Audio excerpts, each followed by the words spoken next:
நிலைமை கொஞ்சம் இறங்கி வந்தால் நிழலும் கூட மிதிக்கும்.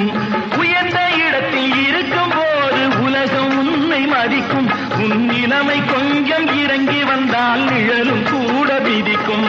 மதியாதார் தலைவாசல் மிதிக்காதே என்று மானமுள்ள மனிதனுக்கு அவ்வை சொன்னது.